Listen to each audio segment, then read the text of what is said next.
Halo pemirsa YouTube, masih bersama kami di saluran kesayangan Anda, yaitu tutorial gorden. Iya, lihatlah ini adalah gorden untuk lebarnya 150 cm, kemudian tingginya adalah 240 cm. Lihatlah, untuk keseluruhan dari gorden warna coklat, untuk gorden poni, kemudian badannya adalah warna krem. Lihatlah, kemudian bagian bawah adalah coklat, itu warnanya. Kemudian lihatlah, gorden untuk dua kaca ini.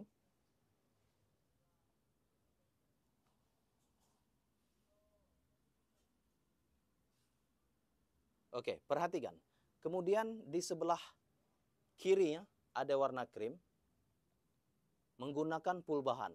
Artinya lipatan gorden ini penuh sesuai dengan rel yang sudah terpasang.